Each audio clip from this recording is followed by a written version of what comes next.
Ah, ya, ya, ya, ya, ya, ya, ya, ya, ya, ya. Ezi omume, ezi omume, ezi omume. Mm, mm, mm, mm, mm.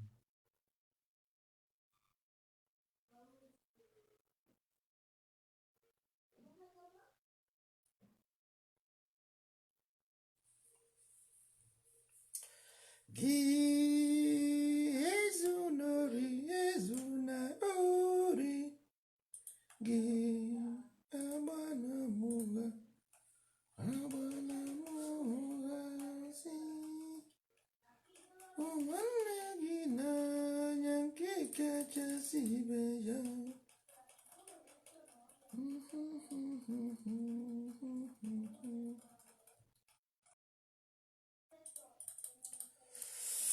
ụmụ ibe ekene m ụnụ, ụmụ ibe ndị ndozi ọdịnala, nwanne ụnụ nwoke nọ nso ekene ụnụ. Asị m na ọ ga-adịrị ụnụ na mmadụ ụbọchị nke tata na anyị nwa bụ ndị ndozi ọdịnala Igbo, ndị agha kwere n'ihe otu kwuru, ndị agha bịara nụsị na anyị ga-emepe ụmụnne anyị anya, na anyị ga-eme ka ụmụnne anyị fụkwa ụzọ ọzọ. Ọkwọ nzọ na Jizọs Kraịst mere onye isi ọfụ ụzọ.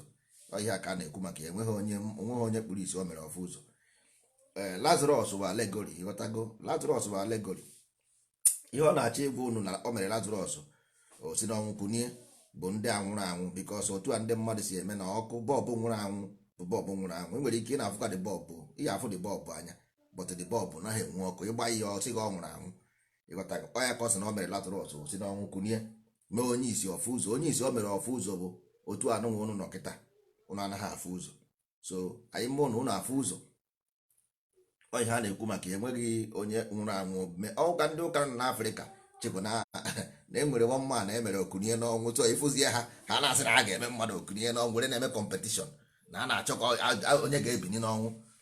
Mana ọ bụghị ụta ha ka ọ dị ụmụ ibe. Anyị ga-ekenegoro ekene ori, kene afọ, kene nkwụ, kene ndị mbụ, kene ndị ọkpụ na ndị ekene. Anyị nwa bụ ndị ndozi ọdịnala Igbo, ndị agha bụ ndị kwere n'ihe otu kwuru. Ụmụ ibe, a sị m na ọ ga-adịrị ụnụ na mma. Ya bịago bụ na ya abịago. Ọ bụrụ na ikweghị ta ikwere echi, ihe ọ ga-eri gị wee only time ikwe, ị ga-ekwe. Ikweghị n'izu, ikwe n'ọnwa. Ịghọtago? Nwanne ya dịkwara gị na mma. Anyị na-afụ aka ọrụ ụnụ. Ikweghị n'izu, ikwe n'ọnwa. Ịmana ọ bụrụ na ibiri n'ụlọ enu, irisia step n'anya ntọọnụ ọbak na edi step anya, first one before the second one, na the first one aha anya before the second one. So ka ọ doo gị anya na you will later get here. You got that? This is process of life. Ị nwere ike isi na ndị ndozi ọdịnala bụ anụ ọhịa, ha bụ idiot, ha dị useless. Don't worry. Just enyere gị time. Mgbe ọ bụla igwe ngwa nne, once irughara oge ịgafe ya, ị ga-erutekwe here. You must pass this road. Because onye ọbụla na-arị arị must pass step. Stay in my step case. Next staircase anya, ị ga-afụ na enwere ka ọ dị ụta. So irutebeghị step ya, ị ga-erute step a, you must pass the here. E nwere mgbe ị ga-eme oruo distance ị na-eme today, na-asị na ọngị mere ụdị iberibe, you will see it. Cheki gwa na nwere mbụ na-aga ụka, most of you na-asị ụka a ga-egbu, a ga-ata, ụka nonsense.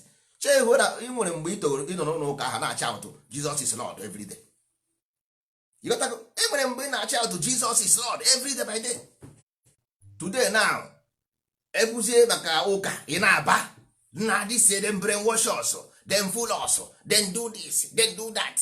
Chefuo na e nwere mgbe ọ bụ even pastor self.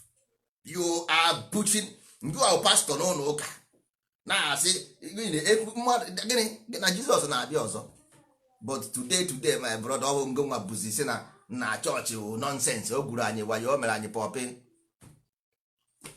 That means this road we are today, you will get it. You must get it here because it's the road to paradise. Enweghị ụzọ ọzọ.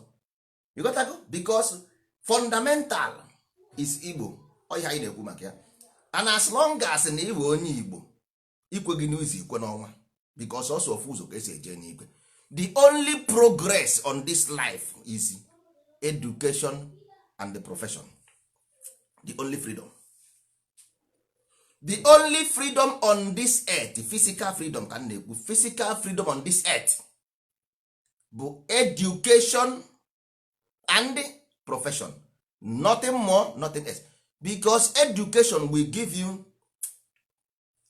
the sense and the ability to overcome obstacles, ability to create a decent environment, ability to learn, ability to do everything. Education will do. Then profession will make sure that you will not hang. Agụ agara agụ gị. You got to go. That is two things which Igbo people guarantees you. That is why ndị Igbo ji eje ọmụgwọ. That is why ndị Igbo ji eku nwa. That is why ndị Igbo ji agba odibo. That is why ndị Igbo ji azụ ahịa. But unu amaghị how these things are coupled and combined to make an economy. Ọ ndị ndozi ọdịnala maka esi wee couple ya to create an economy, because economy have to create them. Kita now, nwa bekee si na enwere too much retailers. They shut down every retail shop. Only their shop bụ ihe na-ere ahịa. They control the market. Onye chikuke unu eso, ha nwa decide who will open and who will not. Because I gwara m gị before na government bụ ahịa ka akpọsara isi m na ọbasị. Kita now they will decide who sell. Go everywhere in Western world. All the whole retail shop is been shut down. All the whole retail shop. So also ha nwa na-ere big market. Only themselves. Ha ga-agwa gị you must buy ihe a na-ekpuchi imi. The same people gwara gị na onye bụ ọya, because that thing unu na-ekpuchi, unu na-eje ekpuchi imi, mara na this disease asị ọwa onye metụ aka na ọ naghị esi n'ikuku aga. Ọkwa ihe ha kwuru. Then said ọ bụ mmụọ. All of a sudden they oblige you to kpuchi elu imi. That means they have hanging, most of them hapụrụ ihe ndị na-arụ akpụ ụkwụ rụbaziri ihe eji ekpuchi imi. Nna nwanne bi enyeghị, ha nwere ike sị gị 2 months ka ọ ga-last. Ha calculate ego na ha ga-emeke from ihe a eji ekpuchi imi for that 2 months, because everybody buy that thing. Ha sị gị you must buy. Ịpụ outside you must buy it. Onye ọbụla na-ego, because a gwara gị na ọ bụrụ na igoghị nwụọ. Nna nwanne, ọkwa the same people gwara gị sị gị na this ọya bụ imetụ ikwe mmadụ n'aka. Ọ sị gị hand glove. Hey, produce bụ hand glove, ị na-eproduce. Nwanne, since anyị pere mpe, my father told me that mgbe ọbụla m pụrụ outside mbata m kwụ aka m. My father gwara mgbe ọbụla m pụrụ outside mbata m kwụ aka m. So what is new? Gịnị dị new ebe a? I don't understand what is new. You got to go, ihe dị new n'ihe a na-eme. A sị gị kpuchie imi gị, kpuchie imi gị. Nwanne, mara na that thing unu na-eji ekpuchi imi, ọ mmadụ nwe ya. Somebody produce them, and the money, all the whole thing you buy in that thing, onye ahụ nwe the company ahụ will make it. So ndị n'ọchị, ndị na-akwa, ndị ọzọ na-ebe akwa. Onye kpuru isi na-ebe na ya furu ụzọ ma ncha. Onye furu ụzọ na-ebe na ya afụsie n'anya. You got that? So everything n'ụwa, somebody must gain from it. Since a na-eme short ka onye, who is losing, who is gaining? The ordinary man has been shut out of business. The big market continue selling. All the big market, plane na-agba n'elu kịta bụ only their plane. Only ship na-agba na mmiri wụ only their ship. No, iburu chip gị ga na mmiri ahụ, ndị achụchi ya chip gị azụ. Mana chip nke ha na-abịa buru ngwa ahịa ha. We go, that is ya ihe ọ na-achọ ịgwa gị bụ na a na-enwe obodo enwe. Enwere ndị ihe unu na-awụgharị today, o nwere ndị create this environment as their own company. That's why nji wegwe gị na as long as you follow somebody thesis, you will end up being useless. Because nwanne ị na-ejebe ozu ị na-amaghị ebe esi wee nie, ije na-abụ ya, ị ga-esi isi n'ụkwụ, isi n'isi, isi ebe a bọkọta ozu oge, isi ebe a taa ọwụ coronavirus. Nwanne echi ọ ga-awụ something else. Tinamo gwara gị, this thing will always happen. This nothing new here. It will always happen. Look at nwa bekee, this man, Russian man, Putin from nwa bekee is West. Or see, the problem na Africa ahụ because na ndị ọcha. Look at the quote. Ọ bụrụ because na ndị ọcha wanted to extract Africa. No, because the Africans believe that they are God. Africans believe that Europeans are God. Onye gị reason why? Ọ sị gị they worship our image as God. See, ọ dị ebe ahụ ọwa asị unu anaghị worship Jesus Christ. Ọ sị they worship in Mecca. Unu anaghị worship Mohammed from Arab. Ị naghị aga Europe when you are sick to treat yourself, your politicians. Ị naghị eme import all the things you use, you consume, you import them. If you want to develop, this is the commonest thing you have to start from. Not to where you these people all hang with all those large companies. You gotta go. You gotta compete with them. IMF, United Nations, ICC, then set this security apparatus so that to control all those small scales. Simple. You gotta go. So go on onwe gị na art ninja. Ọ dịghị m ka ị ghọtara. Ọ gwara onye ya here because ọ na only mgbe if okay this man now ọkwa nwere onye nwụrụ na onye politician nwụrụ eburu ega na village ya. Enwere ike that man since 20 years ọtụbeghị okwu na village ya. That government man. Enwere ike since 20 years that man has never been in that village. Now ọnwụgo na eburu ega na village ega ka nie ya. Manele n'anya. Most of us na-atụ egwu it will go our village now we are alive. Ha na-atụ egwu ọnwụ to go to their village. But when they die, they will bury them in their village. So if you die, you will not die no more. So now you can go to your village and rest in peace. Do you think that you will rest in peace in that place? You're hichere. Mgbe ị dị ndụ ka ị na-atụ egwu nwanne onye ọbụla dị ndụ sọsọ ihe na-eche bụ ọnwụ. So you don't have to put fear of death in front of your life. Nwanne nke ga-aga. If you try it, you are gone forever. You gaghị etinye fear of death in front because you as long as you are alive, only thing na-eche gị bụ ọnwụ. So remove the fear. Live. Ihe chi fotoro ya were. Njikwa ndị mmadụ always don't ever speak about somebody's death because ịmara ihe chi ga-abụ. Ịmara ihe chi ga-abụ. Nweghị onye ma ebe ọ dere mbosi ekere mmadụ ka ekere ihe ọ ga-abụ. Mbosi ekere mmadụ ka ekere ihe ọ ga-abụ. Nwanne ihe na-eme bụ because otu isi aga n'ụwa na you are just inside car na-aga ị na-aga Lagos. Anything can happen but there is precaution. Ịpụtasị gị enwere pothole like na western world amagha m Africa ha na-egosi mmadụ pothole. That's why they anwụ ike. Asị gị na enwere bending corner in 20 meters here from here. So reduce your speed to 80 kilometers or to 60 kilometers so that ị gaghị aga manye n'ime ọhịa. A na-akpa precautions. If you take these measures, ndụ ga-eto ogologo. A sị na a na-akwa mma ndụ nwamkpịa na-eto ogologo. Onye ọbụla mana a ga-anwụ anwụ. Pọtọbụzi nke anọkọta nnọọ pothole mmadụ eburu moto makpuru na pothole. Nigeria ụzọ adịghị mma. Ịgbakọta n'ụzọ ịhụ ka trailer parkịrị n'okoroto Benin expressway without light, without anything. Mana ị ga-afụnụ mmadụ ọ na-agba 160 200 na this road adịghị mma, pothole everywhere. Mgbadezie n'anya trailer na park n'ụzọ without light. Nwanne nye ndụ gị aka nọ. Help your life. Ụzọ adịrọ mma iji godi 2 days ruo Lagos nsogbu adịghị onwe gị na-aji okwu.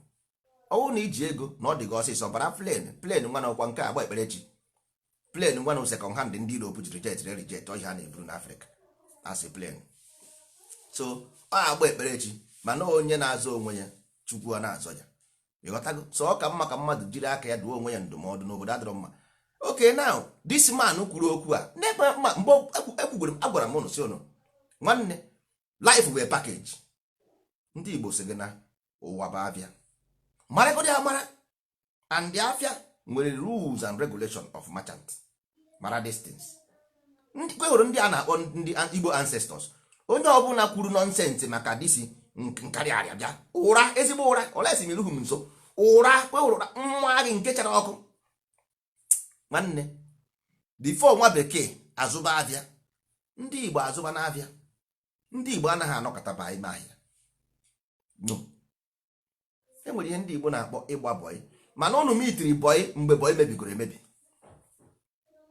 mgbe bọyị mebiri emebi ka ụnụ mitiri bọyị ma ọtụtụ n'ime anyị na-anụ maka iku nwa mgbe iku nwa dị corrupt ka ụnụ matara iku nwa enwere ihe ndị Igbo na-akpọ ine ọmụgwọ mgbe ine ọmụgwọ dị corrupt ka ụnụ matara ya mana today most of us amakwara ihe ọ bụ anyway most of us amara all those things ihe ọ bụ now mgbe ndị mmadụ na-eje agba bọyị unu na-eme agreement with your oga ekwema ime agreement ịsa agbụsị ọga ka ọga ga-edu oge bidoro gị ahịa make sure stand even though na the instructions of this deal o nwere something dị beyond it ọ bụghị jos agbara bọyị esetụrụ no e nwere some other things dị beyond ndị mmadụ na most of us na mana today all those things we are destroyed but Amadioha nyekwara anyị the information sikwa anyị nekwa otu esi wee mee na mbụ anyị mekwa ya otu ahụ na ọ ga-adịkwa mma na otu ahụ ka esi eme n'ụwa ka esi eme ya n'igwe so ihe mere ndị be anyị most of our people ige ntị na like early 2000 or early 80s to 90s enwere ndị Igbo kpatara ego ịghọtago now to calculate 80 aha to 2020 ịma na 90% of them ego ha agwụgo ịghọtara ị gaa na western world ya ị ga-ahụ na ndị nwere company a ga-asị gị this company started 1900 nke ọzọ started 1918 nke ọzọ started 1916 nke ọzọ started 1814 companies 1814 1500 1600 1800 ordinary ekenere Ichukwu erube how many years ekenere Ichukwu dị the company dị is Chukwu transport Ibeto all those companies Ibeto 2 generation now or 3 I don't know but ihe nna-achọ ịgwa gị bụ na nwanne ihe anyị bịara bụ ka anyị kụọ ọgaranya so that if you die your children will continue ebe ị kwụsịrị ọ ka anyị kụọrọ gị dị ọgaranya akụọrọ gị akụọrọ so that ị nwụọ ụmụ gị and I continue to nurture them let them know what life is all about so that ka a ghara ịwụ prodigal son ndị a niile nọ na politics nna ha ji ego go and check them drug abuse 99% of them drug abuse ndị a niile nna ha bụ politician Nigeria na-ebugharị ego 99% of them wụ junkies both to Europe and Africa ndị a na-ebugharị dollars because nwanne ọhụrụ jos ị na-achị mmadụ waka aka ekpe a na-achị gị ọkwa nwa aka ị na-akpara ego ahụ kparịa dị ego how many of Nigerian politicians ka ụmụ ha nọ na politics na Nigeria how many of them ị na-ajụkwa ebe ụmụ ha nọ where are their children ha na-agụ akwụkwọ n'obodo oyibo kedu their condition kedu their conditions ha na-ezoro unu ezoro ha na-agụ unu why na ụmụ ha anaghị abịa nọchi anya ha na politics na why ebe ọ bụ na detin na-atọ ụtọ why and edebere ha ego n'Europe na ka ha na-eri ọkwa ya yes edechara ha ego let them eat money nwanne mgbe ndị Igbo enwere ihe ndị Igbo na-akọ enwere mgbe n'Igbo enwere ihe ndị Igbo na-akpọ ntọ ala ọwụ na ndị mmadụ ihe na-esiri gị ike n'ala Igbo na-esiri gị ike ịma ihe na-eme isi ka ije tọọ ntọala ọkwa ya ebee ka ị na-eje na nke dibịa oke iruo na nke dibịa bịasị gị ka ọ gbaa afa kwa eziokwu ya bụ eziokwu so ọ gbasịa afa ọ sị gị nekwe oke the question wee bụrụzie ọ bụrụ na ịtọ gị atọ kedu ihe ị na-eji tọpe ọ bụrụ na ịmaghị ihe akpụ kedu ka ị na-eji tọpe ọ bụrụ na ihe eriri ekechi gịnị ka ị na-eji tọpe ị na-eje ịtọ ntọala ntọ wụ ịtọpe ihe ọ ikechi ihe that means ị tọrọ atọ ya mere iji wetebe moto gị tọrọ atọ ekpọwa onye gwara gị moto aka na dibịa bụ ihe na-akwa moto aka onye na-akwa moto aka na-epushu ya aka ịghọtago so di moto gị tọrọ atọ ị chọọ ka ije dibịa ka ọ kwara gị kpọpụtara gị meta pọtọpọtọ moto gị tọrọ pọtọpọtọ kee ihe ijere ịchọ na pọtọpọtọ moto gị wee tọ nsogbu adịghị mana dibịa na-agwazi gị sị gị ọ pọtọpọtọ mere moto gị ji wee tọ don't go there pụta na pọtọpọtọ aha si ụzọ ebe a ezigbo ụzọ pọtọpọtọ anaghị ya pọtọpọtọ adịghị ebe a si ebe a isikwa ebe a ị ka ya atọkwa na the next road because pọtọpọtọ ka nọkwa na the next road pọtọpọtọ juru ebe ahụ isi wee ajara ede agbara latrat ebe ahụ so mgbe ọbụla mmiri zoro moto gị atọ ịghọtara so ebe ahụ isi moto gị atọ always ọ ga-atọ ya moto gị a na-atọgosi nsi ịkụcha ịgbasịa mbọ asị ndị Igbo ofu ihe esi ebe o si bukọrọ dị home mbọ niile ị gbara pịa nye anyị ọ dịka unu ebidokwere n'isi mkpụwa n'isi onye a gwara na Igbo so wee bido Nigeria today ọ gaghị ebelieve o nwere ike nwa amụrụ na keji ama ha nwa amụrụ na keji ịgwa ya dịtị na ọgbọ ike ọ gaghị ebelieve ya nwa amụrụ today ndị Indomie generation ọ gaghị ebelieve na e nwere mgbe Igbo bụ ministers mgbe Igbo bụ governors mgbe Igbo bụ gọọmenti na Nigeria ọ gaghị ebelieve ya n'ọgụ eziokwu ndị Indomie enweghị ike ibelieve ya na o nwere mgbe ana Igbo nwere tren na-agba agba na enwere mgbe na my village enwere telefonu land phone na my village pọmpụ na-agba na village anyị moto dustbin na-abịa ekporo ahịhịa na village anyị moto dustbin moto ice cream tatintirantan tatintirantan tantintan tantintan tirintan unu amachefugo moto ice cream ọ na-abịa ha n'ozugbo onye ọbụla na-agba mmanya enyeghị anyị 50 kobo ọ na-agba ka anyị tegoro ice cream ahụ tatintirantan education wu free n'ala Igbo graduate go and ask enweghị any family na-enweghị company nkalago simenti nna eji ọrụ na-achọ ka achụpụ anyị n'ala Igbo eji ọrụ wọkụ na-achọ ka achụpụ anyị n'ala Igbo ụdị ọrụ nwanne go anyị investigate enwere ike this generation amaghị ya kedu ihe mere nụ that what happened ka ihe mere ọ gwa na Nigeria ka ihe a mere what happened ka ihe mere those things onya bụ atị gị mere research isi m mba go and investigate isi m no it just na-eme out of it just na-eme something out nwanne science means study of nature all of you are jumping up and down you want science I'm telling you about science so ihe na-agwa unu about scientific measure you want to follow zigzag na-enwere isi nwanne you must study something before you apply measure so you must study something to apply measure you gaghị just ma apply measure without studying it that means you marry her that is why Putin from Russia ji wee na-ekwu ụdị okwu a o nwere ike dịsi okwu o metụghị gị n'obi o metụrụ m nwa n'obi o wutere m because ihe m na-ekwu every day by day ihe a bụ ihe m na-agwa ndị be anyị every blessed day ị na-ekpere chi onye ọzọ lekọta onye ị na-ekpere chie na ihe ọ na-agwa gị Putin nwa bekee onye dị proud na-ekpere chie na ihe ọ gwara gị that if you ever pray for his God na you will always be below him he said not me ọ na-ajụsị gị ebe bido ịnwụọ enye gị na village unu how do you develop a cemetery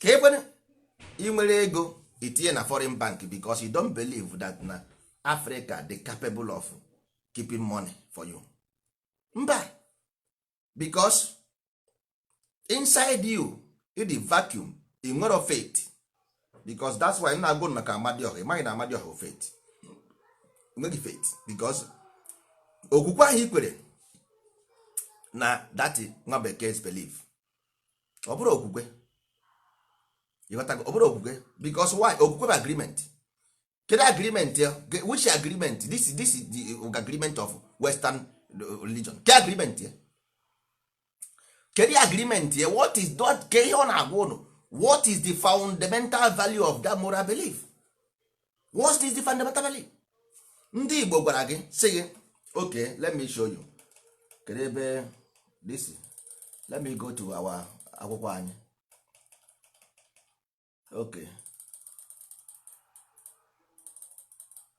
okay n'anya now nke ndị Igbo according to nke ndị Igbo because amara m nke ndị bekee ndị be anyị na-ebe akwa according to dibia. Ihe a bụ dibia chapter 1. ndị be anyị na-ebe akwa si agụụ egbuo ha, otie ha, ọnwụ ha, ọta ha, na-enweghị ihe na-eme na-agaga na family ha. Ihe ọbụla kpọchiri akpọchi na ha dị ise dị iri, enweghị na-aga aga. O wee siga ịtọ ntọala dibia chapter 1. O wee ruo na nke dibia, ọ na-eti dibia enweghị ihe na-agaga na family anyị, na ihe ọbụla akpọchiri aka, enweghị ihe ọbụla no ha dị 10 20, enweghị onye na-aga n'ihu. Kwube kwuchie ihe niile na-eme. Ịma ihe dibia gwara ya, emepe dibia chapter 2 ebe edere kwụba aka gị ọtọ. Echekisie ihe niile dị na kwụba aka gị ọtọ. Onye anụnwa na-ekwu okwu a onweghị exam ọ pasịrị dị ya. Dibia chapter 3. Ezi omume agụsịarị ezi omume. Second, onweghị ọ pasịrị n'ime ọ daa ya. Anọ, dibia chapter 4. Izu ori agụọrị oche na izu ori bụ only chọtọ amrọba. Mba, agụsịa ihe niile dị n'izu ori onweghị nke ọ pasịrị. Dibia chapter 5. Amụma ụgha asị, ịgba ama ụgha asị, to preach about hate. Agụsịarị ihe niile dị n'ime ya onweghị nke ọ pasịrị. Aga na nke isi ịfụnanya. Dibia chapter 6. Agụsịarị ihe niile dị n'ime ya onweghị nke ọ pasịrị. Dibia wee sị ya, nwanne ka ekwe n'ihe ị na-akọ, ebe ọ bụ na iwu nna gị desara gị ka ị dara ya, because ụnụ amaghị na train track nwere nọmba. Ịhụ na train track ahụ nwere nọmba. So for train to stand on this track moving, enwere iwepụ one those things nọ ebe ahụ, iwepụ one, train ahụ ada from there. Train ịmara train toro ogologo. So for the train to maintain on the line, enwere measurement enidri, exact measurement. Once you change that measurement of that train ahụ esi n'elu ebe ahụ ada, because train buru ibu, mkpụrụ iwe ahụ pere mpe. So ị kwesịrị ịdị very very careful so that ị gaghị esi na train ahụ weda. So ihe ị dara ada bụ train nke ịda ada merụsị ya ahụ. Ahụ ị merụrụ na afọ gị ụfụ ahụ, iwe na complain. But ihe a na-agwa gị bụ you must go back to the track so that ị gaghị, because ọ bụ na ọ bụghị ya, ị ka nọkwara main road, moto na-aga, moto ga na-apịa gị, moto nke apịa gị ọpịara gị, moto nke apịa gị ọpịara gị, moto nke apịa gị otu agaghị apịa gị ego, pịa gị ntere nwụọ nke ahụ aga. Ịghọtago na nwere ike na nwere egwu destiny che na egwuregwu. If this man says it, Putin, onye Putin gwa ihe ọ gwara gị dị indirectly tell you these things. You don't believe in yourself because you have na-ekwu na not possible because Nigerian government this that. Yes, that means you don't believe in yourself. Ihe okwu ahụ meanri nkwụsie this thing na-ese ọ dịghị possible, is impossible. Number 1, ihe ahụ Putin kwuru o mere. Number 2, this iwu ezi omume, akpọmasị, izu ori, kwụba aka gị ọtọ, ị gaghị eme. Putin tiri enweghị law to guide yourself, enweghị guideline. All guideline ka m na-agba gị ha that move the train, enweghị ihe, but m na-agba gị ya you refuse it. Putin gwara gị ya now. Ekpebere chi ọzọ nsị ga-ama dị ọha esi m mba ọ Jesus. Putin gwa gị na for you to pray for Jesus, that means enweghị ebe ị na-eje because you will take him like God. Nsi ụnụ na with this thing anyị na-eme, anyị ga-get to a place of united our professionals. You got that? Because anyị nwere ya enwe ebe ọ dị ebe a, you got that? Ọ dị here. All these things dị na-agwa ụnụ, only thing bụ na anyị agaghị eburu our secret bụ ya na public, but there is a way to combine every single human being na Igbo. There is a way. You got that? Now n'ime ndị ndozi ọdịnala ya, ihe mere anyị ji si otu anyị si esi na track ka ọ once ịpụ na track everything mebie. Now onye ọbụla na Igbo nwere ndozi ọdịnala, I say it every day. The principle bụ na enwere 12 professions inside this life, inside ndozi ọdịnala, inside life itself, all the 12. These professions nke nwa na onwe gị must be one of them. You don't need to be a professional. Enwere 7 professionals, nwee 5 unprofessionals. You got to go. So these professionals ọ bụ ụnụ nwa bikwe die o nwere ndị ga na-akọpụta nwee ndị ga na-ere ere ịghọtago ihe needre to combine this ndị a na-ere because ụnụ amaghị market ịnọ na Facebook every day. Do you know that Facebook the owner one server ka ọ na-eji abanye ebe ahụ but thousands of you millions even millions of you na-aba na that Facebook every day but mana the owner only one server ka ọ na-eji aba na that millions of house unu na-eji aba. So all the easy to connect our people at least 80% of them so that nwatakịrị na-ebinite their zone ọ na-ebinite ha na once olu ghara ịma ihe that their zone will take the person to this professional education ndị ndozi ọdịnala na-ekwu maka ya ga-eme establish. So this person gosi akwụkwọ a obodo ọrụ ozugbo because ọrụ adịgo na-eche ya otu a ọ cycle ga ọ ga na-agba nwanne discourage all this ndụ unu na-ebi abụrụ ndụ nwanne nna abụghị eziokwu ọ bụghị iwu bụ nwere ike mmadụ nwere ike ọ nọghọ na Igbo nwere ike ọ nọ Lagos ọ nọ Abuja but ọ nwere investment n'Igbo land but how inye nwanne gị ka o mere nwanne gị eri ego because ọ maha nwanne gị don't know about commerce ọ gaghị eme nwunye yotago but ọwụ na ime ya under organization ma ihe a na-eme organization will do it. It's just like a government. Ọ na gọọmenti ahụ amaha ihe a na-akọ they can never ever flourish. That is why Nigerian government or most African government don't flourish because the people in power they are fortunate people who came after the war or because of how politicians n'ala Igbo ndị na-achị ọchị n'ala Igbo with technocrats you can never ever smell the position of power without being a technocrat. So that's why everybody chọrọ iwe technocrat so that go take a position in power. Ọ bụrụ na ị nweghị a history ị gaghị enwe a politician n'ala Igbo mgbe ndị ochie because ụmụ na enwere ụmụnna you know it because before you get to council of elders ị ga-awụnụ somebody because o nwere ihe ụnụ na-akpọ ọkpara wụ gịnị ọkpara wụ doctor ịghọtago because ọkpara ara wụ to cure ọwụ onye isi na-adịghị mma ọwụhụ chọs niile dị na dosbin because all that thing wụ Jesus were doctor.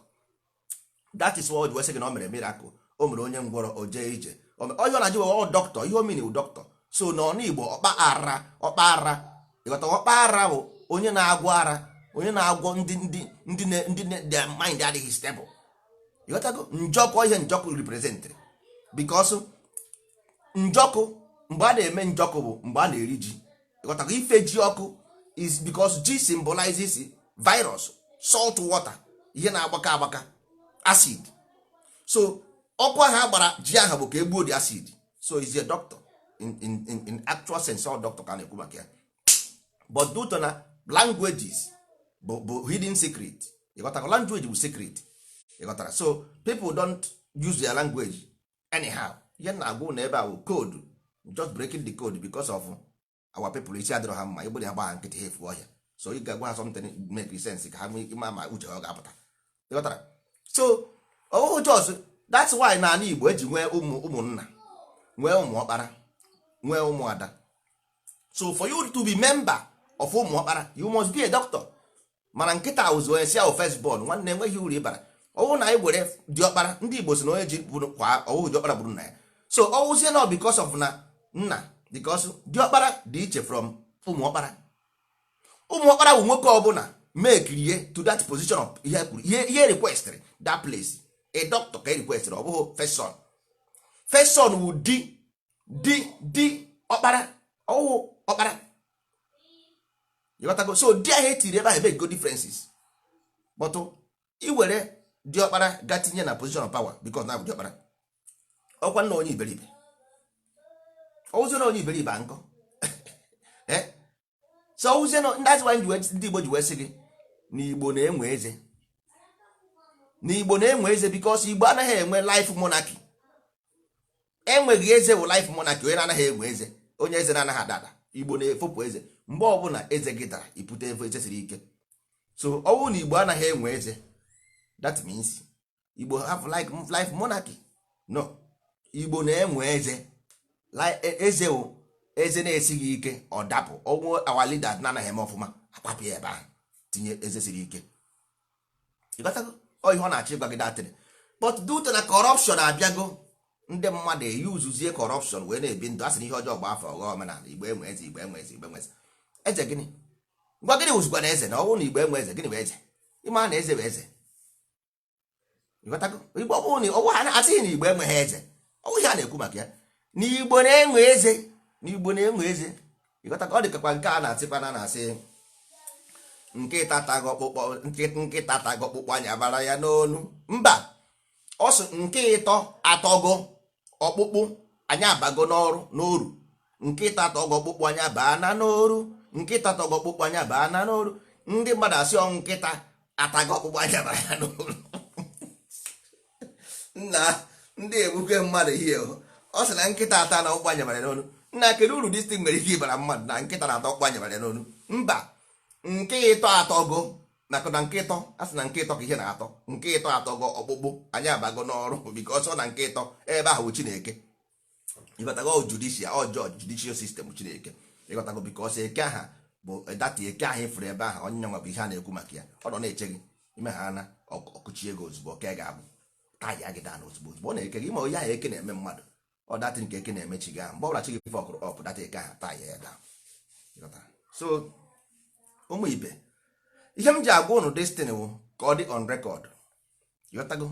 For it to be on record, because ọnwụ na this man wụ Putin nwanne, no matter how little, but ya bụrụ na we decide our desire and we choose where to follow. Putin agaghị ekwu ụdị ihe anụnwa ọgwụgwọ na anyị dị poor but at least nwee our own desire. Putin agaghị ekwu that. Ịghọtara? Mana anyị dị comfortable buying private jet, na-etinye ego na Western Bank, na-emegasị ụmụ ihe dị iche iche dị agha na-ekwesịghị na-eme. Anyị na-eme import. Our GDP gross na Nigeria, GDP gross anyị erughị 1%. Anyị na-ere mmanụ. Anyị nwere fertile na Nigeria.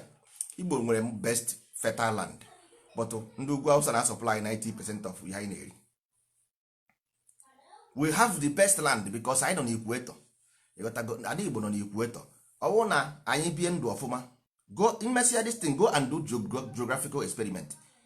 Ndị Igbo bie ndụ ọfụma, somebody can live in Igbo land 200 years. Ma ọ bụrụ na anyị bie ndụ ọfụma because of the position of the land. Ịghọtago? Because in equator, a land in equator nwere advantage of long life because of the kind of air ọ na-produce. But na ị ga-aba anyị, ị ga-afụ na atụfusịrị ngwa ahịa dustbin na street.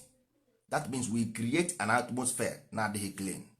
We create material water na-adịghị clean by putting gutter. I'm talking 1 minute.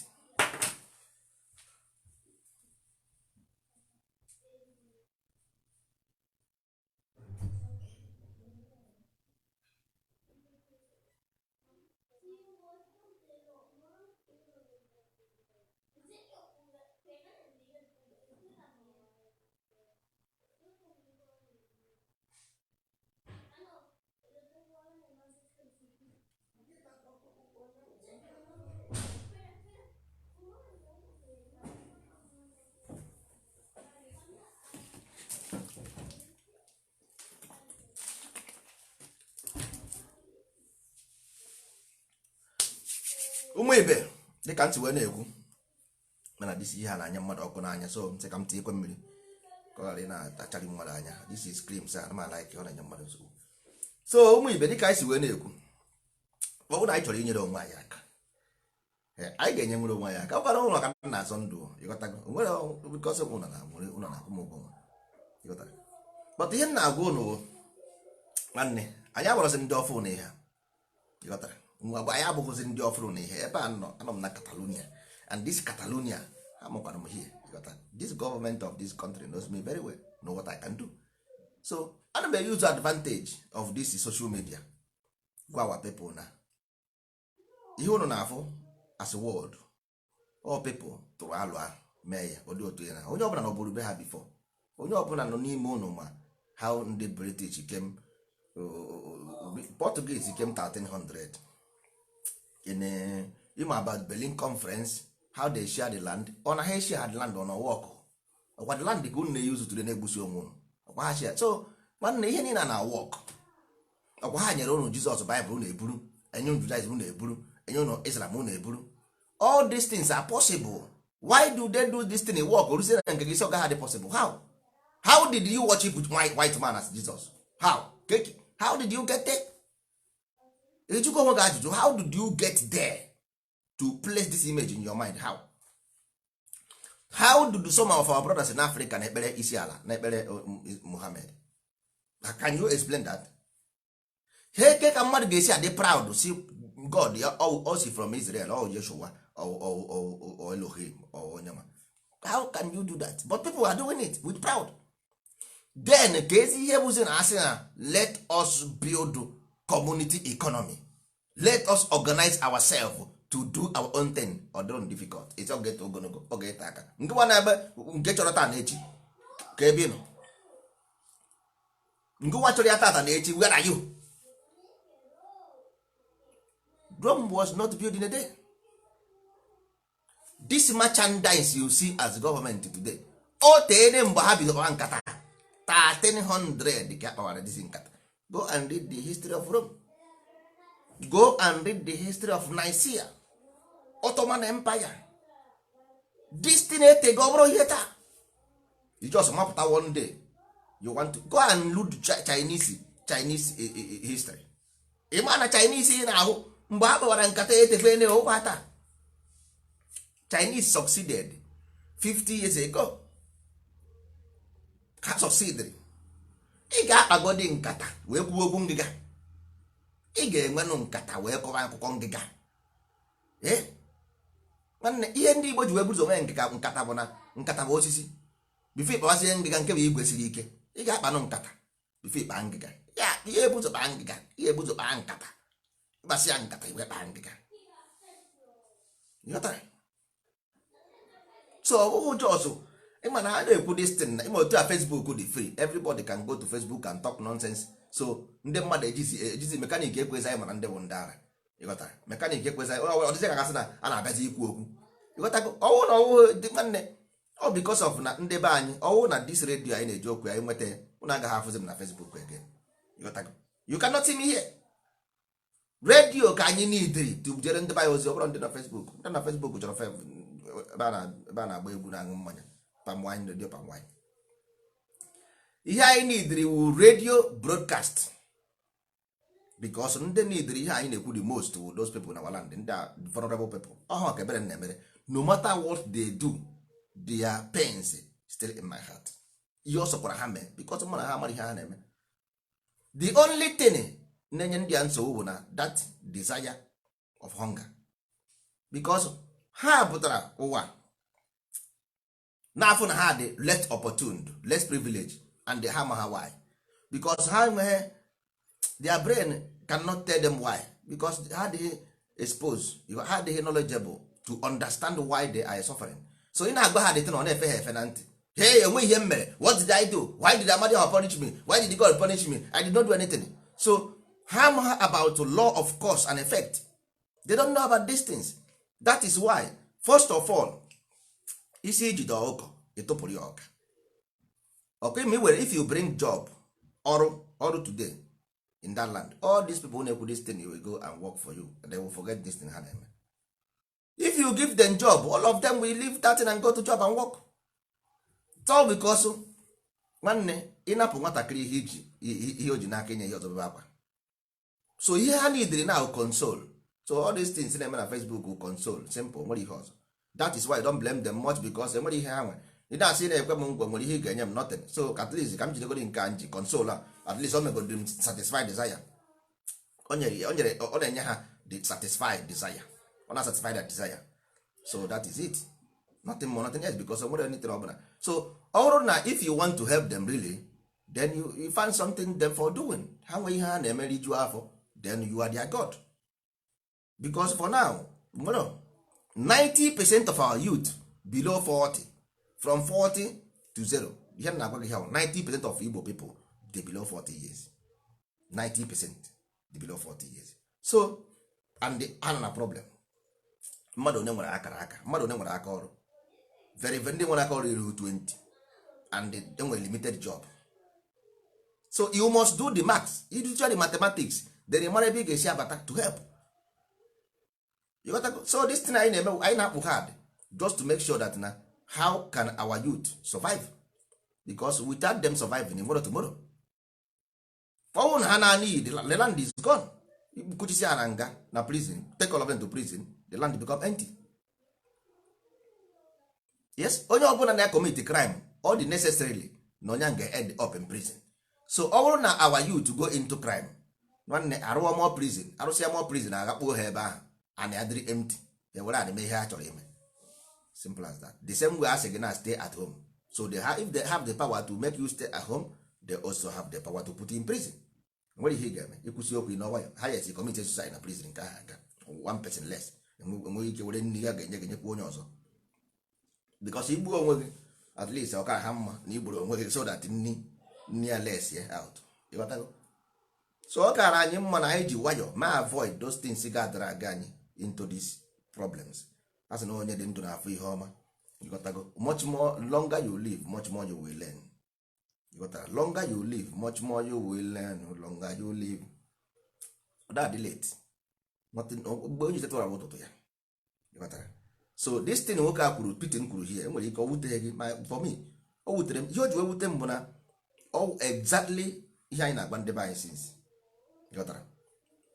Number one, maragodo amara na ndị anọ na power is the opportunity to get into power. Because na ha follow right process, because there was a war. There were war. Ọ bụrụ na enwere the war, ọgụ anụrụ ọgụ nụsi ọgụ, the ọgụ ended well. It was a tragedy. So o create a space for political manipulation.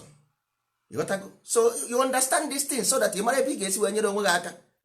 Then o put some people in position and put some people advantage. You got to. So that means there was something happened. There was a wound, unhealed wound. So onwere onye trust adịrọ na the class power, trust adịrọ there because of how the war went and the just adịrọ there. So you must create a way when there is no way. You must make a way, because if igwe na ị ga na-eme ha accuse na ha na-eme ọfụma ọha ha na-emegide gị, then don't think about na ị nwere nwa boy na ijos ngụnwa first personal, ị nwere nwa boy na-agbara gị boy, and the nwa boy ga-abụ ihe nwere customers. You got to go onye nwa because ọ ga na ha abịa ahịa, iwe ga na ha abịa ahịa, nwa boy bi na abịa ma customer gị niile. Ọ na nwa boy ga-achị iji bido ahịa nke ị gaghị dị happy, ị ga-like ịkpọrọ ya gị na azụba combine, ị gaghị like ka ọ pụọ je bido ahịa. You got to, because ọ kpọrọ je bido ahịa ọkpọkọ customer gị, and ịma na ịma ha customer, ị na ha ịdịkwa ndị dị ịpụ na street je chọba customer. You got to. So he ga like you, how do you tie this nwa boy down in every which way? Ọ pụọ n'ike ịchụọ ya from line, were all police ma army boy oshi sef tụọ ya nga, so that ọkpọrọ your customers, because all your customer for those things, all your customers, because nọ na your shop otu o si emesa ha omume ha like ya. You got to go. Ịmago na this guy pụọ from your shop, ọ ga-akpọkọrọ your customer, because those customers gị nye maka ha ma. You got to. This is simple mathematics. So now the condition Igbo no now, but this kind condition, we are in a stop. We are in a stop. All require brain work, all require akọ na uche. You got to go bro, just because ikwusikwa ihe niile ị ga-ekwu. Now in the north, in the south, in the west, it may occupied everywhere. So ọ dịrọ gị easy to retreat. Ọ just ị na-ekwu nonsense. Ikwusi okwu, you can ask retreat, then you gaghị retreat. You can't. The first person ga-ebu ụzọ jụụ go. Enwere ndị ga-ekwe because ndị na-enweghị investment na ndị na-enweghị ihe nwere ike ikwe. But in every capitalist market, all ndị nwere ego bụ ihe na-eme invest their money so that the poor people will have advantage. So ordinary person might say, my language say, I forget north, I forget south, I forget west. Yes. How many of Igbo people millionaires kpatara ego na Igbo? How many of ndị Igbo millionaires kpatara ego ha na Igbo? only few many of them kpatara ego outside Igbo land. So isi ha retreat ye ma abandon that na ọdị nchọ na ọ ga-adịrị ha izi. So first of all he create an avenue ga draw that their wealth home. All not draw say their wealth home, ọ dịzara ha easy to change direction within a time or years. Ị gaghị asị ha mapụta ego ha from that place bịa mee investment na ala Igbo without any just mechanism. Our government mechanism always there are mechanism bụkwa social mechanism na bro always go because ọwụ na government enye ha the chance to do it. Anyị echekwa ụzọ ọzọ na we must look for a way according to because according to some people na-enye complain about government as so ọwụzi iwu na ọwụzie na-enwezi government arụghị road ị ga-efe n'elu. You must walk on the street. So nwanne asị na mmiri emeghe awari ụzọ ọsọ na enweghị ebe osi awari ụzọ onwe ebe o si aga nwanne waa na ụzọ wara onwe gị ụzọ. Anyị nwa na onwe anyị ndodos that we have decided to make a way. Ihe niile anyị na-agwa ụlọ ebe a nwanne ihe ahụ just 0.1% of ihe ndozi ọdịnala ji or 0.1. That's why we say them here. The mathematical scientific plan akwụbeghị ntị akwụ ma ya na-esi. So anyị nwere advantage bụ number one ngwa gị reason. Number one anyị nwere enough people not into market already as a distributor. That means if we produce we will sell. But first of all you get discourage godi that mind of believing tomato Italy, abada France, Hollandese. That mind must first destroyed because ọwụhụ ebute ihe na aba si abamed mana ọwụrụ anyị nwere union anyị ga-emeke sure na quality aba na-emeki reach up to standard. So anyị enwe quality anyị ga-decide this thing na union anyị so that quality a ga-eproduce ọwụghị ihe mmadụ ga-eme oyiri na yard echi mee ka ọ tụgburu anyị ọtọka afọ otele ya anya mba onye quality. Then shoe the same thing nwanne enweghị onye ọbụla bụ a union nwere ike iyi shoe at least inwee shoe 5 4 or 3 ya bụrụ from your union ka isi gote. Ọwụ na ị na-ere akwa ị nwere union ndị akwa union ndị akpa ụkwụ then ndị akwa must ha nwa ga-patronize ndị akpa ụkwụ patronize ndị akwa ndị tomato patronize ndị ogo patronize ndị nda. Man, this is normal. Yeah, normal. But you need a check that will combine these things together. It's just like a chain. Or isi gị ije mee individual agaghị emenwe because ị mara anya ya onye ọbụla nwere ihe ọma anya ya n'ụwa nwere ndị ọba aka ọrụ ha. So all this thing without it because every economy like for example otu a na-arụ moto na moto company na-arụ moto ruru 20 onye ka eji asị ịnọsị na-arụ moto aghọta m ihe na-eme ebe a nwere ike aghọta m ihe a na-eme because number one onye na-arụ brake pad ga-adị iche, onye na-arụ filter ga-adị iche, onye na-arụ engine block ga-adị iche, onye na-akọpụlụ engine ga-adị iche, onye na-arụ taya ga-adị iche, onye na-arụ tube ga-adị iche. Nwanne before egosi ihe a niile gota 20 factories. So mụnwa na onwe m na-abụrụ engineer in the group of engineers. Ewepụta one person from group of engineers, wepụta one person from group of scientists, wepụta from nka wepụtasịa group of all these things na-arụ ihe na then mụnwa na onwe m we sort out proposal for building an engine company. Then onye scientist a sort out a proposal that will build this thing.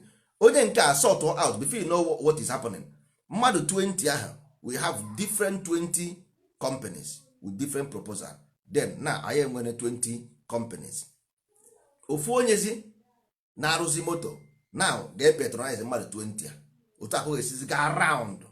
Then ndị a na-arụzi ọrụ na this company now ga na-patronize ndị na-eri nri, ndị na-ere nri abịakwa na-patronize ndị a na-egoro moto na ihe ha na-eproduce. You see how to create an economy that cycle. Oh just ịnọkọta nnọọ isi na-eji ịzụ ahịa ma ị na-eji ire moto, nwanne agụụ gụcha gị na lawansị na ebe na-ere moto ma ọ bụ na-ere njin moto. Ụdị agụụ ga-agụ gị na trade fair, ụdị agụụ ga-agụ gị na trade fair. Kịta emechiere trade fair na nwanne, emechigo trade fair. So ọ bụrụ na ụdị ha na-agwa ụnụ ime ụdị ha na ọ dịara gị easy to create microbank, because your money is under you. You can't really create digital account because you have everything under you.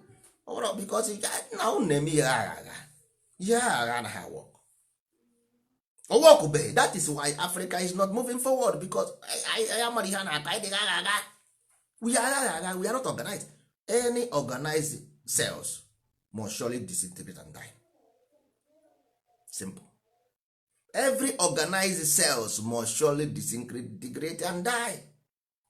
That is why a Putin of Russia openly say it to our face that we are senseless. And he gives the reason. He gives the reason. See, nekwe. So you cannot counter it.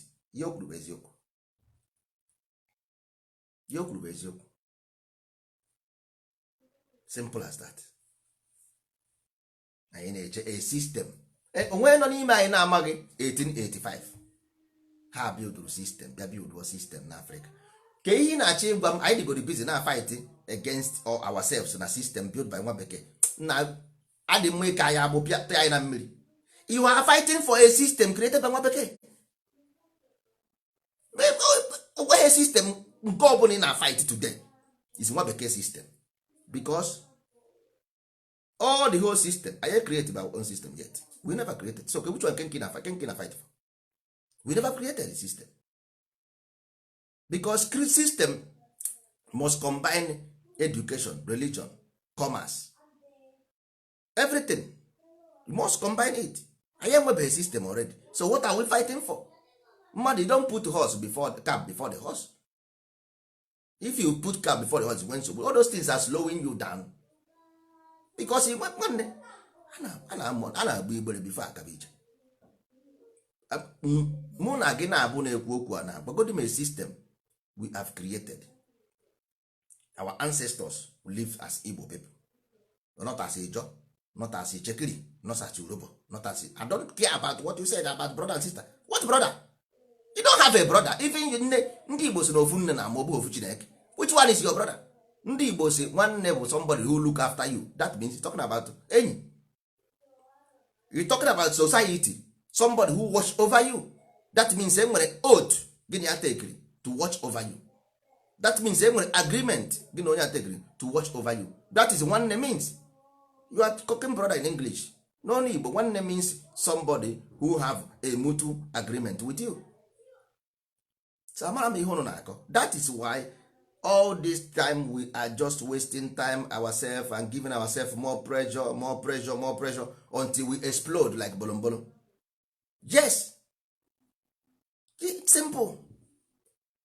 Until we explode like bolombolo, because nwanne mmadụ ị na-akụ ọkpọ nkịtị, ịkụ ọkpọ nkịtị, ịghọtago, ị na-akụ ọkpọ nkịtị na-akụ n'efu. We have not yet. Don't ibu n'ụzọ nwanne asị na onye na-achọ ihe ukwu ganyara agba enyi. Onye kobere akpa ya ebe aka ya na-erughị, mgbe ọ ga-eburu akpa ahụ ọ chọrọ ihe o ji ekeche kotu ya. Things are not good. We are sufferings. We are poor. Of course, yes. Why? Because we left the continuity that left us to continue. Kedu ihe m jikọrọ anyị na ndị anyị na-akpọkọsịrị afa na anyị nwa na onwe anyị? We need a society. I need a society. Anyị enwetabe, anyị ejidebeghị nwa ewi n'aka, anyị na-achọ nne ya. Ị ga-ejidego nwa ewi n'aka, ijibeghị dị Igbo n'aka. Inwechibeghị dị Igbo n'aka, Igbo ijibeghị, because how can there so many doubts inside Igbo society? Doubts. Some are questioning their ancestral heritage, like ka ihe mere ụmụ nwaanyị anaghị eme nka, ka ihe mere nwaanyị nwụọ anaghị asị agaghị eme heritage na be nna ya because na ọmụta ha nwoke, ka ihe mere nke nwaanyị ji ekuchi. Enwere so many things question left unanswered. that we must clarify these people that na ihe bụ allegory. ya egburu ejima egbughị ejima, no those things were allegory. nekwe ihe ọ pụtara which is ọ dị n'ime akwụkwọ aya. so within this akwụkwọ aya agụọ ya as education, so the person ga-eme understand na ejima na-ekwu okwu ya bụ acid dị na ji, datin dị na ji a na-ahụ n'ọkụ bifo erie ya, nọ ya bụ ejima na-ekwu okwu, ọ bụrụ mmadụ. ịghọtago? ọ bụ ilu ka ọ bụ. ịghọtara? igbu ejima bụ ilu. so ejima na-ekwu okwu bụ ji gbara na-agbaka agbaka n'ọnụ. so ihu ji ahụ a na-eri. so ndị a na-erikwe ji every year na-egbu ejima, mana ha amaghị na na-egbu ejima because agwụ dị abụọ. agwụ dị abụọ. ịghọtago? agwụ front and back.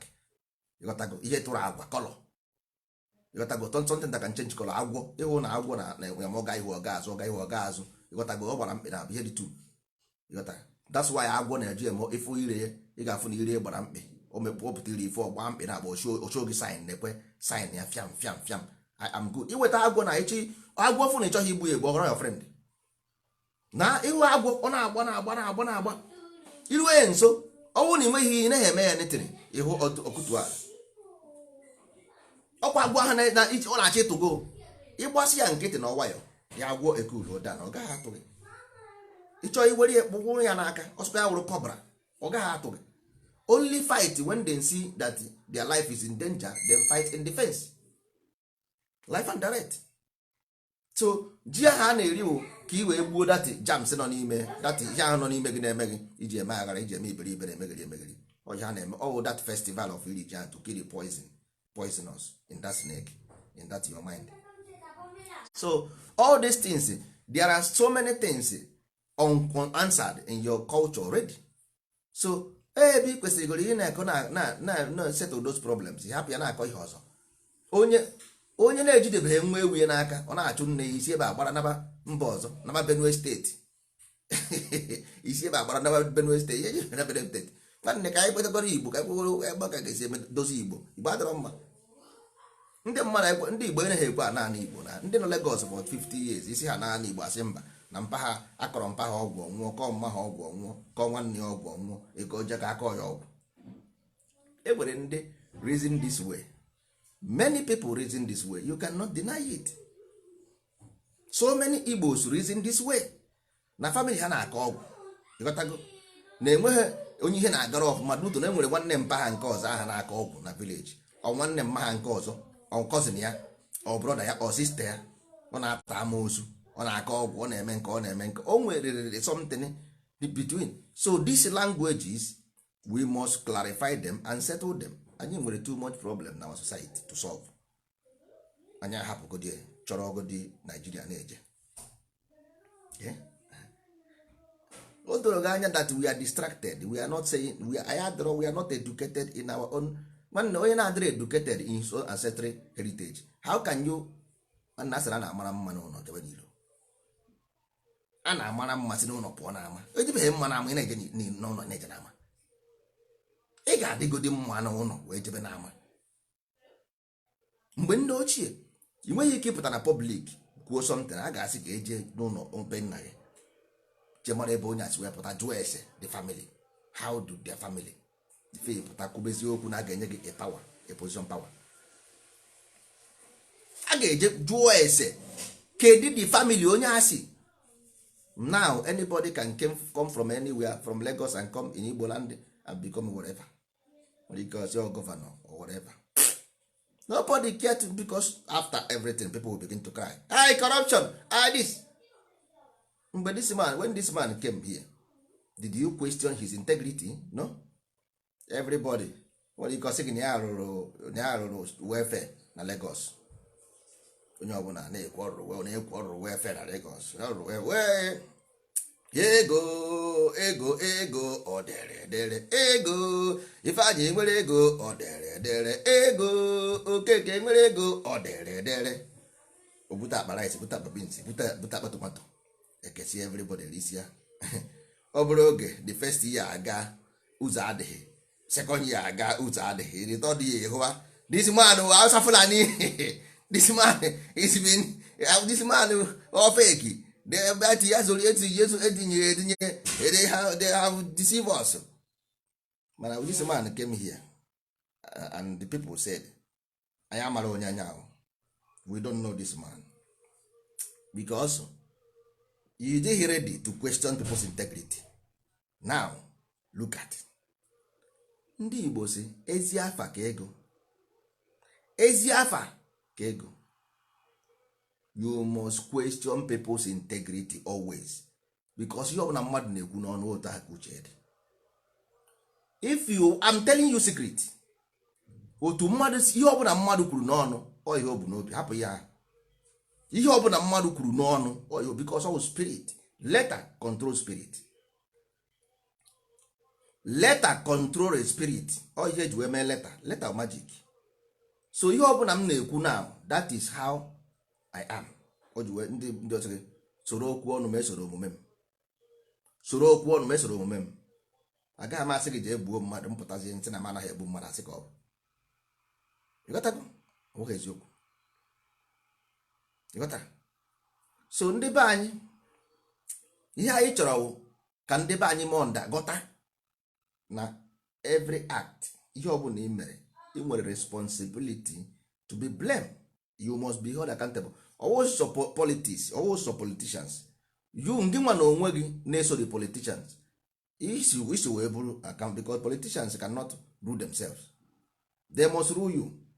So you nwere right to say nwanne na eme ọfụma ma ị na-eme ọfụma, simple.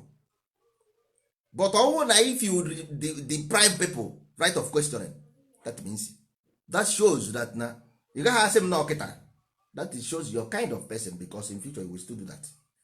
The mmadụ ịbụ ka your kind of person. If you restrict people from questioning, that means is your kind. Ọwụ na, for example, ndozi ọdịnala na otu ndozi ọdịnala n'ọkịta, nwanne, we don't care what you talk or what you say. Mana ihe anyị ma bụ na ọwụ na enwere principle ndozi ọdịnala, if you violate the principle, anyị akwapụghị. But ọwụkwa na I criticize or ikwu okwu, we don't care about that. You can criticize if you like, you don't know something. But as long as you don't go against the principle, because anyị chọrọ ka ị dị used to, because you gbagide round of ukwu ose, at the end of the day you become used to it. If you close your eyes, you see the road, because you gba too much na you must use Lagos, because mmadụ na-aga Lagos every day, almost Lagos. So ị na-agaghị Lagos before, isi bụ ihe moto si aga ụzọ Lagos, o nwere end up n'Enugu. Nwere ike ofe onwe n'Enugu, ọ chọrọ ịga Lagos. So that's why we make sure that you will stick to the laws and rules and regulations. Also ndị ndozi ọdịnala nwere rules and regulations, not other group. Also ndozi ọdịnala nwere written rules and regulations, constitution and protocol to guide your life, not to guide me, not to guide anybody, but you, so that you don't go and fall victim to nonsensical nonsense. Also ndozi ọdịnala nwere a plan to make sure that every of their member have a profession, official profession. You can go anywhere in the world and be qualified with the same knowledge, not certificate, because when you say you certificate. But nwaanyị ada aka nkara egwu ọma agba, agadi nwaanyị ada aka nkara egwu ọma, as long as ịma arụ mekanik, akpọrọ gị je America, as long as na moto datin, enye gị di moto ahụ road mekanik.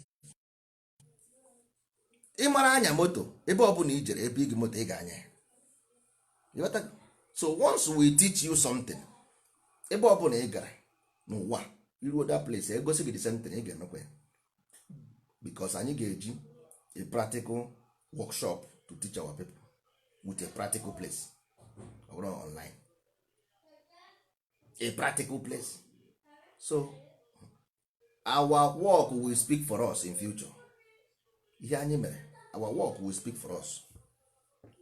So bụrụ mmadụ abịa ha na-akọ, anyị abịara ịkọ akụkọ na-agbaka moto. So that's why anyị kwuo okwu, anyị eti every of ihe ọbụla anyị kwuru, anyị na-etinye kpọkọm, anyị na-etinye kpọm, so that ka ị mara amara ọhụ nke echi asị na mba ige ihe niile anyị kwuru, ị mara. Anyị ahụ politicians, we don't promise you so that ka ị tụrụ anyị vote mba.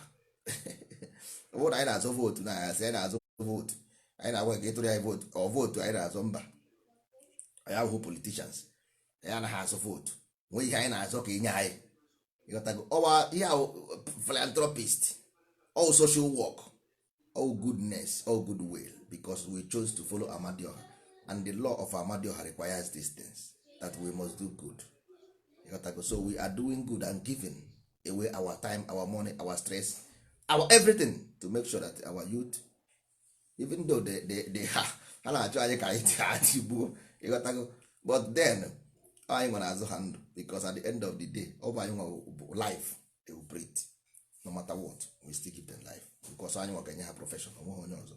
Nobody will give them anything, not even the government. Enwere ọrụ na-enye mmadụ, gọọmenti enwere ọrụ na-enye gị. Ọ bụ anyị nwe ga-mobilize people, invest, they create companies, then we employ you, no other person. Onwe onye na-ekwu, ọ bụrụ na onye na-ekwu ikwe m, ọ bụrụ na o nwere onye na-ekwu na ya ga-mobilize people to create companies, bring idea to create companies to employ you, tell me who is that? Nonsensical nonsense. Gwa m onye ọ bụ. I will close the Facebook and go and sleep, so that you will have peace, because achọrọ m ka ị bie ezigbo ndụ. I want you to live good, live fine, maa mma, dị fine, butu ezigbo asa, mụọ ezigbo nwa mara mma, nwa gị gụọ akwụkwọ, mara ihe, ọ na-anya ezigbo moto, biri na good environment. That is what I want for you. Achọghị m ka ị biri na dirty environment, na-ata ahụfụ na ebe akwa. I don't want. Abụghị onwe na-eme ọ na-eri ọsị ụmụnne ya na-ata ahụfụ, mba. Achọrọ m ka everybody nọdụ ọfụma, even though all good na this dream is not accomplished, but at least ka o bido, ka the foundation bido. I want to lay the foundation. If I die, I die. Everybody onye na-anwụ na anwụ anwụ, onye na-adị ndụ eje n'igwe, onye na-adị ndụ eje n'igwe. Na so my own bụ mesikwa as long as the foundation stay, unu gasazikwa in future, unu atabakwa n'afọ ọzọ. That is our ancestor did it before. Anyị gasa anya afọ aba anya ahụ, anyị na afọ na-eme. Anyị bịakwa again to lay the foundation back, we put the foundation, unu mebikwa ya again, unu abakwa na afọ.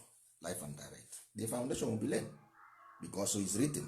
Ihe ọbụla edere ede, every single engineer, scientist gara school, all mmadụ dey that curriculum o jikari school ahụ. We have written the curriculum, is here. Ọ dị ebe onweghị ebe a na ka awụrụ nke a na-ekwu ekwu. Ihe o take anyị so much time, more than years, o take anyị more than 4-5 years to get to where we are, to get to all these things e nwere here. So bụrụ anaghị akọ akụkọ. Anyị nwere complete class, complete from primary school to graduate and to profession, from primary school to graduate to profession, with Igbo ideology. So that all depends on the capacity of that child, whether the child will give us aeroplane or ship or submarine, but the information that we have. That's why actually you have from child, get them from child, give them the information, because engineer be engineer is an engineer. All depends on the child, capacity of the child to manage this engineering information with engineering information everywhere. Hapụ ihe a na-edere na akwụkwọ degosi adozi everywhere, and I nonsense abagharị ya bụ nonsense.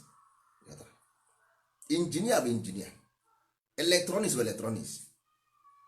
So once ị ma eme ofu, ị ma eme 20, ihe need is maximizing na-echenji otu. Television mgbe emere before ị ma na o buru afọ ukwu, television today dị flat. Computer before o buru afọ ukwu, computer today dị flat. So all those things a na-renew na-modernize ya. So if you not got this right more easier, because enweziri so many machines we can use, so that ọ dịrị anyị more easier than mgbe na-enwebeghị those informations. So na even anyị nọ na the advantage position. I nweghị ike ịga, but sometimes nna ahụ na ndị mmadụ na-agasị na school na be anyị na-agasị school na-apụta agbara aka na-akpagharị.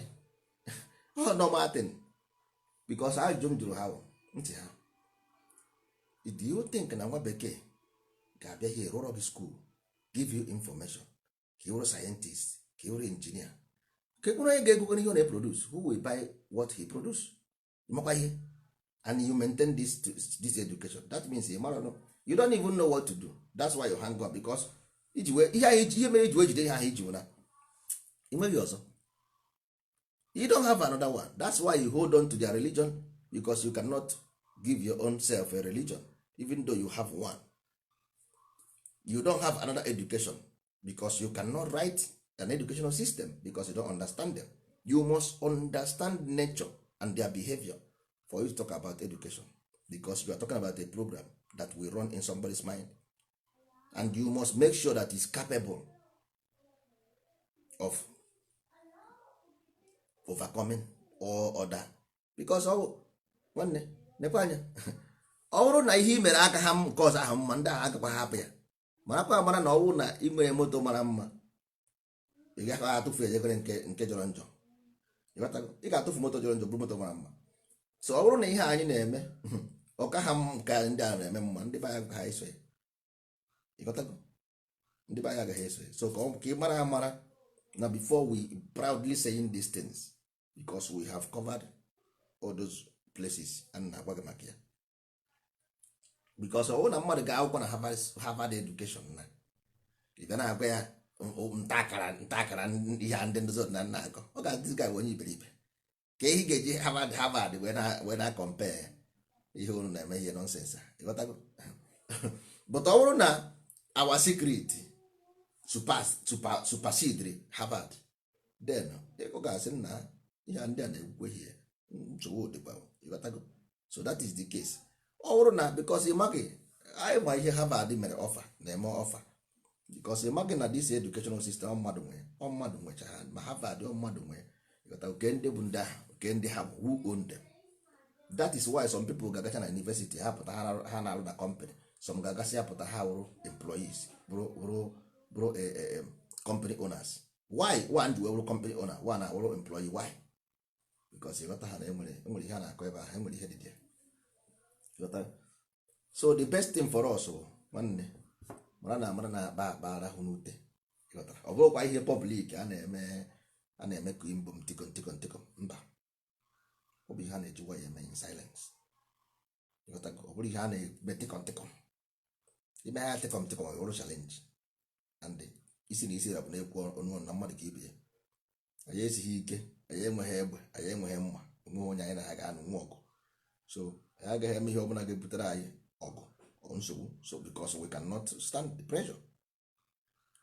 So the best thing anyị ga-eme bụ ije rụọ ọrụ onwe anyị, our schools, our radio, our education, our companies, our commerce, normal thing. Normal. I need anything ọbụla ga-eme anyị ndị ara mba, I need ihe biko. So ị chọrọ ịbatara ndozi ọdịnala Igbo, nwanne ị ga-agasagodi ihe ọbụla na-ebute ọgba aghara. You must, it's a must. Ọkwa na ịchọghị nọdụ ebe nọ, it's an obligation. You must drop it. You must be loyal to Amadioha, and you must be loyal to Igbo cosmology and culture and tradition. So I had here against the religion of Christianity, I had here against Islam, I had here against Judaism. But we cannot teach you anything apart from what we say here. Ihe mụtara here nke ahụ ka ibu. We cannot teach you, you cannot learn. Ị gaghị abịa na workshop anyị mụọ ọrụ, ị gaghị aga school na school anyị. Because our schools, we have to teach people kedu ihe bụ Amadioha. Ọ na ị na-eje n'ụka ma ị na-eme ihe is useless to you, because onwere uru ọbara gị, because you go satisfied with your own belief and system. So and we can work with you, but in agreement form. So we based on agreement, we can work based on agreement, but overall based on our work or our businesses or this thing, no, abroad we can't work like that. But man Igbo onye aghụghọ, because onye aghụghọ onye aghụghọ eli eji. So ị gaghị like ịbịa use advantage anyị mba. So ikwere na ị ga-eme ezi omume, ihe so na-azụ bụ na we will promise that you cannot be hungry. Agụ agaghị agụ ụmụ gị ga-enwe good education and good future, but you must promise that ezi omume, izu ori, ama ụgha, because all these things ga-help the society. Unu kwụsị ime ihe ọjọọ, society unu ihe ọjọọ na n'ime. Ọ bụrụ na ị kwụsị ihe ọjọọ anaghị eziri enu ada, mmadụ na-eme ihe ọjọọ. Ala adịghị mma mmadụ, aba adịghị mma bụ mmadụ ọwụ ndị mmụọ. So aga m eweta okwu ya na njedebe. Onye fọrọ Putin ya kenere m ya, ịghọta, o mere ọfụma, gwara ndị Afrịka ihe na-eme ha. So hapụrụ ndị lida ahụ, ndị ahụ lida kwesịrị ite everyday, hapụrụ ha because iti nwe ike igbe ndị azikwa anyị gwere egbe nwee gọọmenti iji ebe aha ndị akpara gị aka nwanne ha agwọ gị ezigbo ịba. So ọ ka mma na isi ebe ha pụta ka anyị jigoro were apịta ya otu anyị si apịta ya, ịghọta, ka anyị ji were na-egbe ka mbe otu anyị si egbe ka eke, ka anyị si wee na-akpụ otu a ka eke, nsogbu adịghị, we will get there. Mana ije tụọ ndị aka n'anya, ndị akpara gị aka nwanne aka na-aba gị oge ofu aka ịmara ihe mere onwe gị. So ọ ga-adịrị ụlọ na mma ụmụ ibe ka anyị jezuo n'ike mekpe na ihe ọzọ na anyị na-agbakwa mbọ na-ahazikwenụ akwụkwọ anyị ntọ na akara anyị, ntọ na akara anyị, ntọ na akara, ntọ na akara. Ntọ bụ na ị tọrọ atọ, akara bụ na freedom, that means padlock and the key which contains some other difficult informations about life. Ịghọtago? Anyị zuru ka eme, anyị zuru ka eme. Ihe anyị yuzuru here bụ scientific measure of life. Ọ ihe ndị Igbo na-eme, ndị Igbo anaghị akọtu bụ ihe Kristian ahụ, Baịbụl ahụ efere ebe ahụ powerful book, ndị mmadụ na-agba ya ọkụ because ha amaghị n'ime powerful book bụ datịrị for ndị ghọtara, for the Christians, ndị bekee ghọtara ha amaghị ha na-eme. Ndị nkịtị ga-asị they deceive with the book, burn the book, as if na abụọ the book, ihe na-eme ha na hi ụwa ntọ na anyị na-achụ afọ from next year, before next year akwụkwọ anyị ga-adị ready. Ịghọtago? Anyị ga-ebido egwu ọnwa anyị, ịghọtara, na egwu ọnwa anyị na-achụ afọ anyị, gụọ arụ anyị, mee salaka anyị, gbaa nkwụ anyị, ịkwa ozu anyị, all those things from next year. By then akwụkwọ anyị ga-adị ready. Then we begin our schools, nta na akara, nta akara, bido schools anyị nta akara, our religious institution, all those things. By next year all of them get ready, we will start them. So nwanne, ọ ga-adịrị ụnụ na mma, anyị jezuo n'ike na emesịa ọ ga-adị mma. Onye ndị na-eri azụ ugbo